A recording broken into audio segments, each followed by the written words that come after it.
안녕하세요. 부버치 김현민 기자입니다. 위르겐 클린스만 감독이 한국 대표팀 새 감독으로 부임하게 됐습니다. 이와 함께 그 독일 현지에서도 축구 전문가들은 물론 언론들에서도 상당히 많은 반응들을 쏟아내고 있거든요. 그래서 독일 현지 반응들을 조금 소개해드리도록 하겠습니다. 먼저 2014년부터 2017년까지 한국 대표팀을 지도했던 슈틸리케 감독이 같은 독일인으로서 이제 그 클린스만 감독한테 조언을 건넸거든요. 이게 그 슈퍼루트버저라는 독일 축구 인터넷 매체하고의 인터뷰에서 한 얘기인데요. 내용이 상당히 길어요. 근데 그 한국 축구와 관련된 조금 중요한 얘기들이 있다 보니까 전문을 조금 소개해 드리도록 하겠습니다. 먼저 그 슈퍼루트버저 쪽에서 이제 당신은 2014년부터 2017년까지 대한민국 대표팀을 이끌었다. 당시 기억은 어떤가라고 질문을 하니까 거기에 대해서 슈틸리케 감독은 비록 계약 기간을 끝까지 채우지는 못했으나 아내와 함께 살았던 한국과 서울에 대한 기억은 긍정적이다. 무엇보다도 대표팀 선수단과 스태프들의 협력이 있었다. 항상 상당히 조화를 이루고 있었고 존경심으로 가득 찼다. 다만 사람들의 친절함과 도움은 형식적인 경험으로 남아있다라고 했고요. 그리고 이제 최근 몇 년 동안 한국 축구는 어떻게 발전했냐라는 질문에 대해서는요. 주로 선수들의 교육과 관련이 되어 있다. 남한과 북한 사이에 지속적인 경계태세를 유지하고 있기에 이러한 풍토가 축구를 포함한 일반 사람들의 성격에 반영되고 있다. 한국은 규율과 의지, 협력, 그리고 터프함과 같은 요소들이 있기에 상당히 수비를 잘한다. 하지만 공격적인 측면에서는 창의성과 위험 감수 같은 미덕이 부족하다라고 했습니다. 그리고 이어서 그 한국에서의 생활 속 축구는 어떤가라는 질문에 대해서는요. 그건 쉽게 시청률로 나눌 수 있다. 몇 가지 예외를 제외하고 국내 리그는 그리 인기가 있지 않다. 게다가 K리그 구단들은 우리와 같은, 독일과 같은 거죠. 회원들에 의해 설립된 것이 아니라 기업 주도로 이루어졌다. 그마저도 축구에 많은 투자를 했던 현대와 삼성 같은 대기업들이 최근 몇 년 사이 허리띠를 졸라매면서 구단들이 큰 고통을 겪고 있다. 반면 대표팀은 더 광범위한 인기를 끌고 있고 마케팅도 잘하고 있다. 2022년 카타르 월드컵에서 16강에 오른 건 또 다른 인기 증가를 가져왔다라고 답했습니다. 그리고 그 한국 축구의 잠재력을 높게 보는가에 대한 질문에 대해서는요. 잠재력이 있다. 하지만 문제는 내가 한국에 살던 시기에 선수 육성과 관련한 일이 학교와 대학의 손에 달려 있다는 것이었다. 그렇기에 대학교를 가기보단 일본과 같은 이웃나라로 옮겨가고 있었기에 다수의 재능 있는 어린 선수들을 볼 수조차 없었다. 그러하기에 협회 차원에서 지도자 수료증과 커리큘럼 같은 원칙에 입각한 어린 재능들의 구조적인 육성이 명백하게 부족하다라고 답했습니다. 그리고 이제 그 클린스만이 이미 독일과 미국 대표팀 감독 활동을 했는데 이런 경험이 얼마나 중요한가라는 질문에 대해서는요. 특정한 성숙함은 삶의 모든 영역에 있어 비장의 카드이고 특히 프로스포츠에서는 풍부한 경험으로부터 이익을 얻을 수 있다. 무엇보다도 감독 입장에선 이를 선수들에게 전달할 수 있다. 다만 일상생활에 관해선 많은 부분이 유럽이나 미국과는 완전히 다를 것이기에 이러한 종류의 경험은 현장에서 직접 부딪혀야 한다라고 답했습니다. 그리고 클린스만 감독에게 한국 대표팀과 관련한 대화를 나누면서 그에게 어떤 조언을 했냐라는 질문에 대해선 아니다. 클린스만과 난 서로 알고 있지만 우리는 계약 관련해서 과거에도 지금도 아무런 연락을 하고 있지 않다라고 답했고요. 그러면 그에게 어떤 조언을 해줄 건가라는 질문에 대해선 삶을 느끼고 알기 위해선 거주지를 현지로 잡아야 한다. 사람들의 일상적인 문제를 다루고 그들의 두려움과 기쁨, 습관을 가까이서 경험해야 한다. 외부에서 생각하지 말고 비무장지대로 들어가야 한다. 그러니까 그 안으로 들어가야 된다는 거죠. 그러니까 호랑이 굴에 들어가라는 소리입니다. 그러면서 이제 그 한국은 현대와 전통을 조화시켜야 하는 매우 어려운 균형 조치에 직면해 있다. 이게 그러니까 그 요즘 굉장히 현대화 많이 되어가고 있으면서도 또 선후배 문화라던가 예절 같은 것들도 동시에 공존하고 있기 때문에 여기서의 밸런스를 상당히 잘 잡아야 된다는 얘기인 겁니다. 그리고 이제 한국과 클린스만은 얼마나 잘 맞을까라는 질문에 대해서는 세계 어디에서나 대표팀 감독은 성과를 내야 한다는 끊임없는 압박에 시달리고 있다. 물론 몇몇 평가전을 망칠 수는 있지만 한국은 아시아에서 선두 국가가 되기를 원한다. 그러하기에 그 과정에서 공식 경기에선 성공해야 한다. 높은 기준이 주어지긴 하지만 한편으로는 매우 의지가 있고 야심차면서 극도로 훈련된 선수단을 만날 수 있을 것이다. 장단점이 있다는 거죠. 기대치가 높은 대신에 또 선수단의 질적인 부분은 높다라는 얘기인 겁니다. 그리고 이 선수단을 훈련하기 위해 감독이 가져야 할 덕목은 무엇인가라는 질문에 대해서는요, 모국어를 말할 수 없다면 일하는 과정에서 가장 중요한 건 통역사이다. 대표팀 통역사는 기술적으로도 최고여야 할 뿐 아니라 대인관계 문제에 있어서도 도움을 줘야 한다. 국내파 선수와 해외파 선수 사이의 다양한 플레이 스타일과 정신력 사이에서 타협점을 찾는 게 중요하다라고 답했습니다. 그리고 이제 앞으로 한국이 몇 년 동안 세계 축구에서 더 큰 역할을 할 수 있다고 생각하나? 라는 질문에 대해선 해외 유명 구단에서 뛰는 선수 숫자가 너무 적다. 다만 대한축구협회가 이를 비교적 잘 평가하고 있고, 우선 아시아 대륙에서 수년간 경쟁해온 일본과 이란에 밀리길 원하지 않고 있다라고 답했습니다. 그리고 이제 손흥민과 같은 국가적인 영웅이 12년 넘게 조국을 위해 뛰고 있다. 당신은 그를 어떤 타입으로 평가하고 그런 선수는 일종의 특별 대우가 필요하다고 생각하나? 라는 질문에 대해선 손흥민은 다른 스타들과 마찬가지로 특별한 관심이 필요하다. 그의 돌파가 없으면 한국 공격은 절뚝거릴 수밖에 없다. 오랜 해외 생활 덕에 그는 독일어와 영어를 완벽하게 구사하기에 코치진과 함께 일하는 걸 한층 더 쉽게 만들고 있다.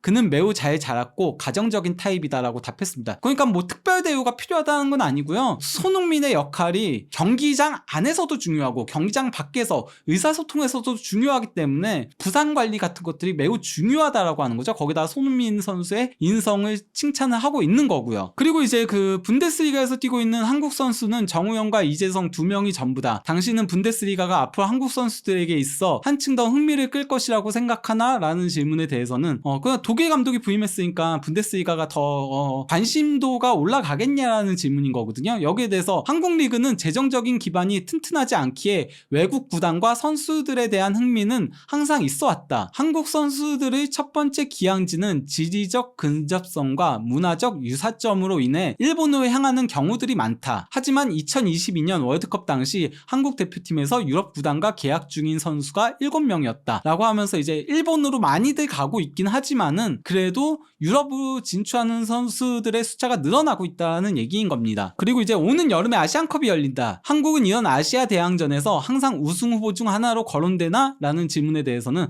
마지막 우승이 1960년으로 거슬러 올라가기에 아시안컵 우승이 협회의 큰 바람이기도 하다. 2015년 당시 우리는 시드니에서 우승에 근접했지만 결승전에서 연장전 끝에 호주에게 1대2로 패했다. 한국은 물론 일본, 이란, 그리고 호주 등이 우승 후보로 거론된다. 게다가 최근에는 사우디아라비아가 좋은 모습을 보이고 있다라고 답했습니다. 이러한 가운데 스카이 독일에서 이제 패널로도 활동도 하고 칼럼도 기고하고 있는 독일 축구의 전설적인 미드필더, 역대 최고의 선수 중 한 명으로 불리는 마테우스가 이제 지난주에 있었던 일들에 대한 얘기들을 하면서 클린스만에 대한 얘기도 남긴 거거든요. 뭐라고 얘기했냐면요, 클린스만의 헤르타 지론이 완전히 틀린 건 아니었다라는 제목이었는데요. 소제목이 그거였는데요. 내용을 보면요, 위르겐 클린스만과 한국 대표팀이 서로를 찾았다. 서로 피로에 의해서 찾게 됐다는 거죠. 그러면서 난 위르겐이 다시 감독직을 수행하게 되어 행복하다.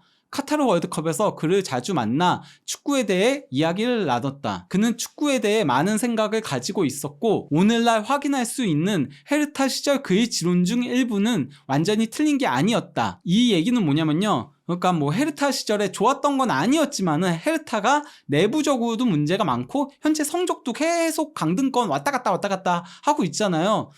클린스만이 사임하고 나서도 변한 게 없으니까 클린스만이 완전히 틀린 건 아니라는 거죠. 하지만 완전히 틀린 게 아니다? 이건 또 맞은 것도 아니라는 소리긴 합니다. 그러면서 이제 내용을 이어가서요, 그는 아르센 벵거와 함께 카타르 월드컵에서 경기들을 분석하기도 했다. TSG에서 같이 활동했던 거였죠. 그러면서 이제 그의 활동을 통해 그는 피파는 물론 다른 축구협회들과 좋은 관계를 맺고 있다. 그건 분명 피해가 되는 일은 아니었다. 그는 통계로부터 얻을 수 있는 모든 것에 많은 중점을 두고 있고 거기에 푹 빠져 있다. 한국은 확실히 잠재력이 있는 국가다. 지난 월드컵에서 그들은 16강에 진출했고 이는 위르겐에게 척도가 될 것이다. 이 얘기는 약간 조금 그러니까 어떤 의미에서는 경고성 메시지이기도 하죠. 한국이 16강에 진출했었기 때문에 위르겐도 16강 진출을 목표로 삼아야 한다는 소리가 되기도 합니다. 그래도 기본적으로는 덕담을 보낸 거거든요. 그러니까 뭐 행복하다라고 하기도 했고요. 이게 상당히 조금 이례적인 일인데요. 사실 클린스만하고 마테우스는 처치한지 원수로 유명했었거든요. 이 둘이 그 관계가 벌어지게 된 게 1995-96 시즌에 이제 클린스만이 바이에른으로 이적해 오면서부터였어요. 그때 그 헤네스 회장하고 마테우스가 클린스만이 데뷔 시즌에 15골을 넣지 못할 것이라는데 만 마르크를 베팅을 했었다라고 하더라고요. 이걸 클린스만이 알고 나서는 마테우스에 대한 나쁜 감정을 가지게 됐었다라고 하더라고요. 그리고 이제 마테우스는 빌트지에 기고하는 본인의 일기에 클린스만이 자신을 유로 1996 명단에서 낙마시켰다라고 주장을 했었는데요. 물론 뭐 클린스만은 그게 사실이 아니라고 항변하긴 했었지만요. 실제 그 클린스만은 바이에른에서 1995-96 시즌부터 1996-97 시즌까지 단 2시즌만 머물렀을 뿐이었습니다.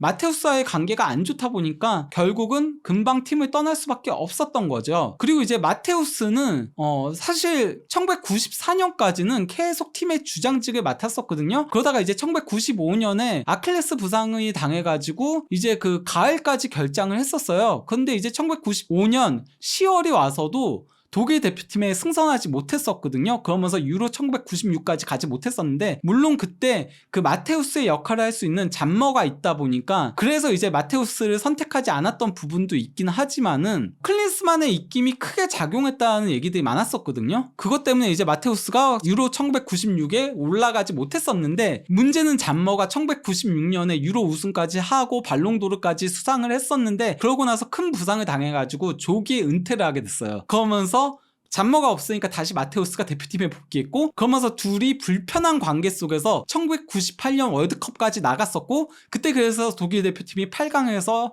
탈락을 했었죠. 이런 악연이 있다 보니까 마테우스가 이제 그 클린스만이 헤르타 베를린에서 72일 만에 사임을 했던 일이 있었을 때 그거 관련해서는 저희가 여러 번 얘기를 했잖아요. 그때 마테우스가 빌트지에다가 칼럼으로요. 클린스만에 대해서 모든 걸 하거나 아무것도 하지 않는 권력자이다. 위르겐은 많은 다른 공격수들과 마찬가지로 그의 경력 내내 매우 이기적인 인간이었다. 나에게는 물론 이게 그러니까 그 악연 얘기인 거죠. 팀과 클럽 모두에게 해당했다. 그에게 있어 최우선적으로 고려되는 건 언제나 그 자신이었다. 이제 헤르타 팬들은 단순한 충격을 넘어 그에 대해 실망하게 됐을 것이다 라고 강도 높게 비판한 바 있습니다. 하지만 카타르 월드컵 동안에 둘이 대화하면서 많이 풀었나 봐요. 이번에는 덕담을 보낸 걸 보면요. 이러한 가운데 이제 그 클린스만의 고향이 슈투트가르트거든요. 근데 바로 그 슈투트가르트 지역지인 슈투트가르터 나흐리텐에서 클린스만 그 한국 대표팀 감독 부임과 관련한 기사에 약간 좀 의미심장한 파트를 넣었어요.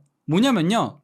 부제목이 감독석이 방출석인가인데요. 내용이 어떤 거냐면은 하지만 대한민국 대표팀 감독석은 동시에 방출석이기도 하다. 지난 20년간 13명의 감독들이 있었는데 현재 은퇴한 파울로 벤투 감독이 좋은 4년을 보내면서 해당 기간 최장수를 기록 중에 있다. 또한 클린스만의 방출이 성적 때문이 아닌 오해로 판명받더라도 전혀 놀라운 일은 아니다. 이는 클린스만이 반가운 도전으로 간주해야 하는 한국의 날이 갈수록 증가하는 요구가 달성하기 어려울 수 있기 때문만은 아니다. 이 얘기는 그러니까 한국에서의 기대치를 충족시켜주지 못하기 때문이 아니라는 겁니다. 그러면서 이제 그 클린스만의 헤르타 사건을 얘기를 하는 거죠. 2020년 초 헤르타 베를린에서 2달을 보낸 후 클린스만은 보드진의 지도력에 대해 구단과 논의하지 않고 공개적으로 불만을 토로했다. 한국 기업 문화에서 그러한 접근 방식은 용서받기 힘들고 불충하며 배은망덕한 것으로 간주된다라고 얘기한 겁니다. 즉 그 한국에서는 그런 식으로 구단이나 아니면 협회라던가 이런 데와 논의 없이 이렇게 독단적으로 행동하면은 큰일 난다는 소리인 거죠. 그리고 이제 빌트지는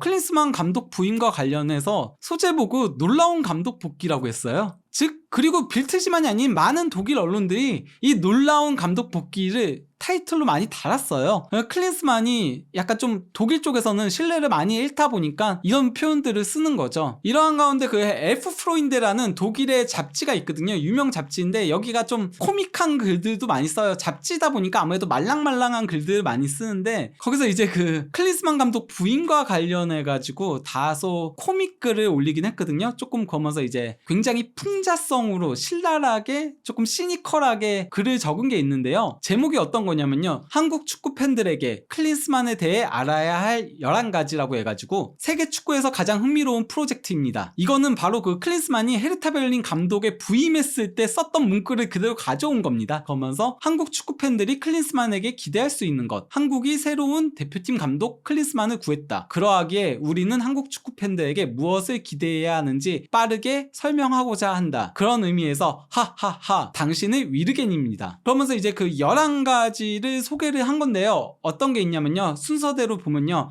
1. 페이스북 라이브. 그러면서 내용은 친애하는 한국 축구 친구들에게 우리는 당신이 이젠 구닥다리인 페이스북 어플을 빨리 재설치할 것을 강력히 추천합니다. 훈련 일정 67분 교체, 협회와의 불화, 새 감독이 어떤 조치를 취하든 페이스북에서 가장 먼저 알 수 있습니다. 페이스북 세계에서 가장 빠른 매체. 귄터 코흐, 독일의 그 유명 라디오 진행자거든요. 귄터 코흐는 1999년에 이미 이것을 알고 있었습니다. 이런 의미에서 하하하 당신의 위르겐입니다. 이게 그 위르겐 클린스만이 헤르타 베를린 감독 부임했을 때 페이스북 라이브를 자주 했고 결국 사인 발표도 그렇게 했기 때문에 페이스북 깔라 이 얘기인 겁니다. 그리고 두 번째, 광고주 엿먹이기. 그러면서 내용은 어떤 거냐면요, 클린스만 씨가 첫 경기를 위해 휴대전화를 꺼내 덕아웃 앞에 서서 경기장 전체를 촬영해도 놀라지 마세요. 아디다스, 특정 스포츠용품 제조업체는 분명히 이 광고를 좋아할 것입니다. 주로 당신의 국가대표팀이 실제로 완전히 다른 공급업체 나이키 지원을 받고 있죠. 지원을 받고 있기 때문입니다. 라고 했습니다. 실제 그 클린스만이 헤르타 감독 부임하고 첫 경기에서 핸드폰을 꺼내서 이제 그 경기장을 촬영을 했었는데 그 핸드폰 케이스가 바로 아디다스였죠. 세 번째, 완벽한 훈련 조건. 최적의 훈련을 하기 위해선 당분간 멈출 가치가 있습니다. 자신의 중심에서 두 다리를 높이 들고 상대방을 향해 날아가는 것. 새 대표팀 감독이 무언가를 내놓을 것입니다. 이게 어떤 얘기냐면요, 클린스만이 선수 시절에 다이빙으로 굉장히 유명했었거든요. 그래서 토트넘에서 뛰었을 때 영국 언론들로부터도 비판을 굉장히 많이 들었어요. 다이버라고요. 그런데 클린스만이 골을 넣고 나서 다이빙하는 세레모니를 펼쳐가지고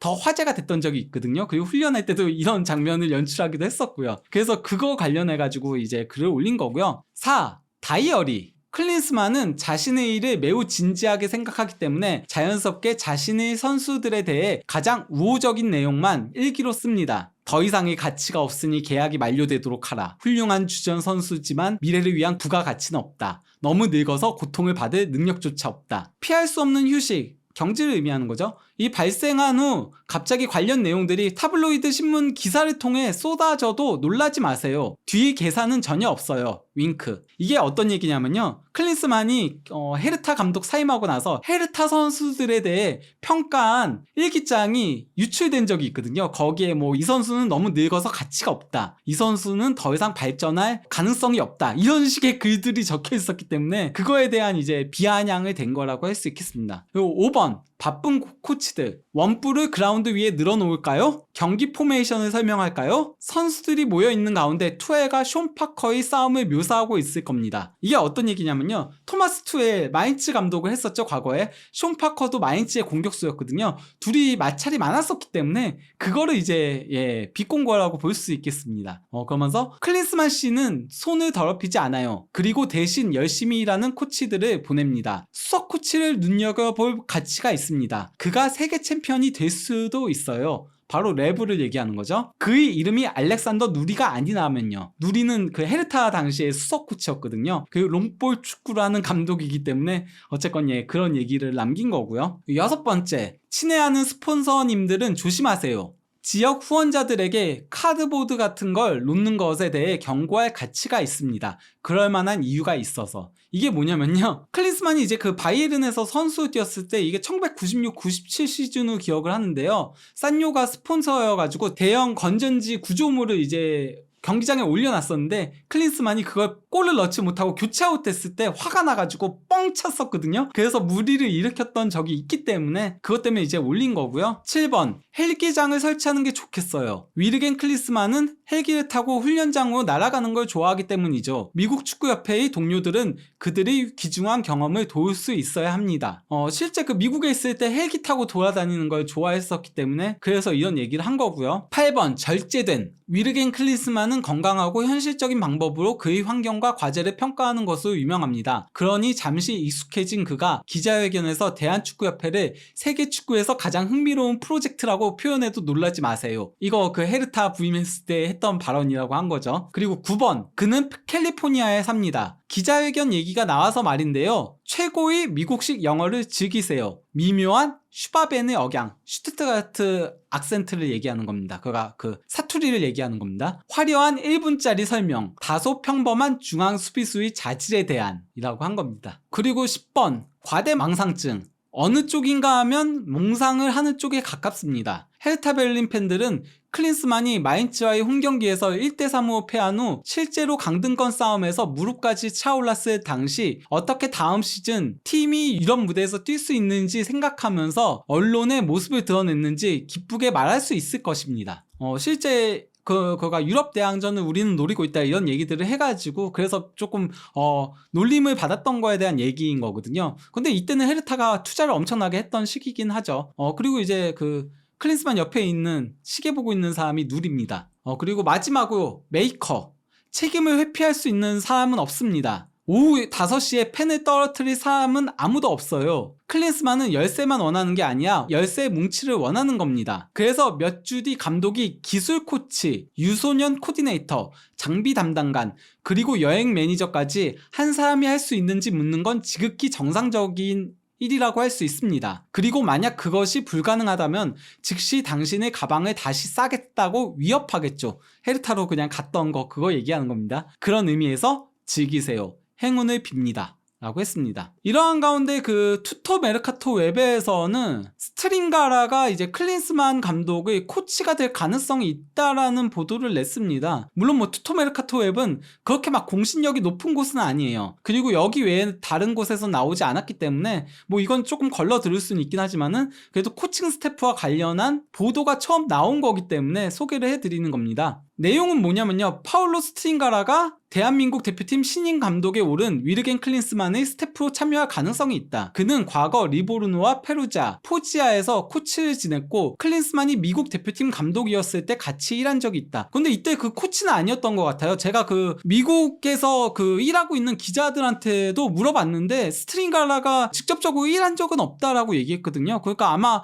협력을 한 것 같아요. 그러면서 둘은 인테르 시절 팀 동료기도 했다. 클린스만의 스태프는 4명으로 구성될 예정이다. 이거는 뭐 지난 기자회견 때 나온 내용이기도 하죠. 일단 뭐 스트링가라의 선수 시절 양력을 보면요. 인테르 유스 출신이긴 한데 뭐 시에나라던가 볼류나라던가 이런 구단들을 전전하다가 1990-91 시즌에 인테르에서 딱 한 시즌을 뛴 적이 있습니다. 그리고 그 시기가 바로 클린스만이 인테르에서 뛰던 시기였죠. 클린스만은 1989-90 시즌부터 1991-92 시즌까지 인테르에서 뛰었었거든요. 그때 이제 둘이 인연을 맺은 건데요. 그리고 둘이 그 이후로 상당히 친분을 쌓았는지 스트링가라가 리보르노에 있을 때 클린스만이 직접 찾아가가지고 같이 사진도 찍고 이런 모습들이 있었습니다. 근데 스트링가라의 감독 이력을 보면요. 하브리그 전문 감독이었어요. 세리에 C, 뭐 세리에 B, 세리에 D 이런 팀들을 맡았죠. 가장 최근에는 세리에 D 이게 그러니까 사부 리그거든요. 그 사부 리그에서 18위에 그치면서 조기 경질됐었습니다. 즉 감독으로서 이렇다 할 성과가 없다라고 할 수 있겠죠. 어쨌건 이렇게 그 클린스만 감독이 부임하면서 독일에서도 한국 대표팀에 대한 관심이 크게 올라가고 있긴 합니다. 근데 분명한 건 뭐 마테우스도 얘기를 했지만은 클린스만이 통계 같은 것들에 상당히 많은 관심을 가지기 시작했고 많이 공부를 하고 있다라고 하니까 않을까, 그런 부분에 있어서는 조금 도움을 줄 수 있지 않을까 싶은 생각이 들긴 합니다. 기왕 한국 대표팀 감독을 부임했으니까 잘 하길 바라야죠. 그리고 F프로인대에서 나왔던 11가지는 조금 길게 늘어서 쓴 거긴 하니까요. 사실 겹치는 부분들도 좀 있긴 하거든요. 그냥 그거는 웃자고 올린 글인 거니까 너무 그렇게 심각하게 받아들이지 않으셨으면 좋겠습니다. 그러면 이쯤에서 클린스만 감독 관련한 독일 현지 반응들을 마무리하도록 하겠습니다. 혹시 또 다른 내용들이 있으면은 다음에 또 소개해 드리도록 하겠습니다.